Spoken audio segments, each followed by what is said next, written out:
करवा चौथ की पौराणिक व्रत कथा। प्राचीन काल की बात है।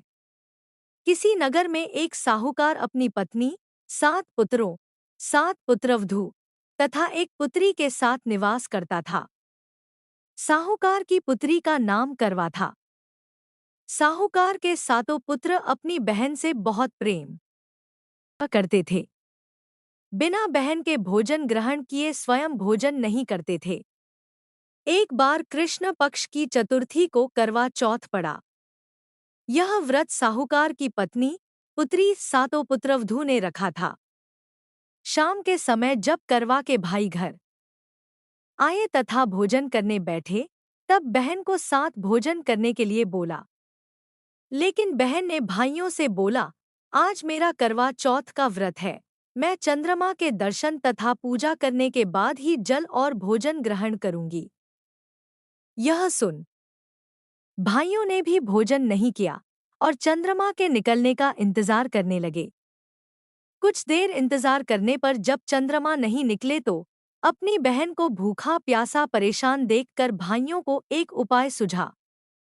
सारे भाई नगर के बाहर गए और एक पेड़ पर चढ़कर वहां आग जला दी और घर आकर अपनी बहन से कहा, चंद्रमा निकल आए हैं, चलो दर्शन कर लो और अर्घ्य देकर जल ग्रहण करो।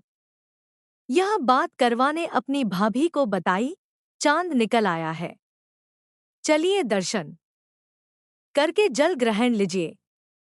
भाभी ने समझाया कि उनके भाइयों उन्हें भूख प्यास से परेशान देखकर नगर के बाहर पेड़ पर आग जलाई है, उसे ही चंद्रमा बोल रहे हैं।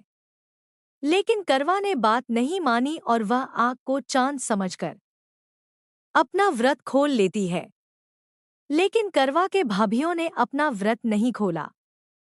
व्रत खोलते ही करवा को उसके ससुराल से समाचार आया, उसके पति की मृत्यु हो चुकी है। यह सुन करवा के होश उड़ जाते हैं।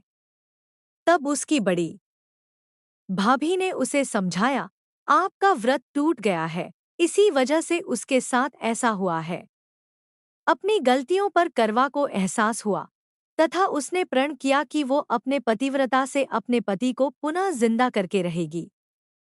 और उसने अपने पतिदेव का अंतिम संस्कार नहीं करने दिया। प्रतिदिन शव के पास बैठी रहती और उसपे उगने वाली घास को जुटाती रहती। ऐसा करते करते 1 साल बीत जाता है और करवा चौथ आता है। करवा की सभी भाभियां व्रत करती है और उनसे आशीर्वाद लेने आती है।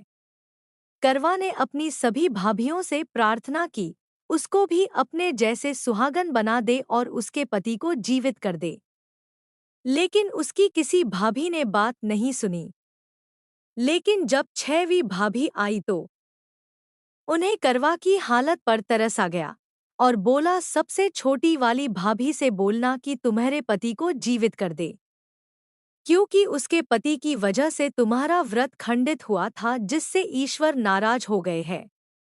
इतना बोलकर उसकी भाभी चली गई। जैसे ही सबसे छोटी भाभी आशीर्वाद लेने आई, करवा ने उनसे प्रार्थना की, कृपया आप मुझे सुहागन बना दे, मेरे पति को नया जीवन दे।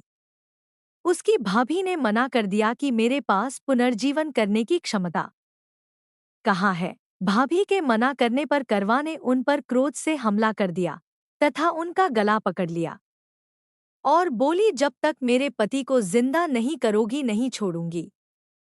हार मानकर भाभी को करवा के पति को नया जीवन देना पड़ा। जान डालते ही उसका पति विघ्नहर्ता भगवान गणेश की जयकार करने लगा। हे श्री गणेश मां गौरी, जिस प्रकार करवा को चिर सुहागन का वरदान आपसे मिला है, वैसा ही सब सुहागिनों को मिले। चैनल को सब्सक्राइब करना ना भूलें। वीडियो देखने के लिए धन्यवाद।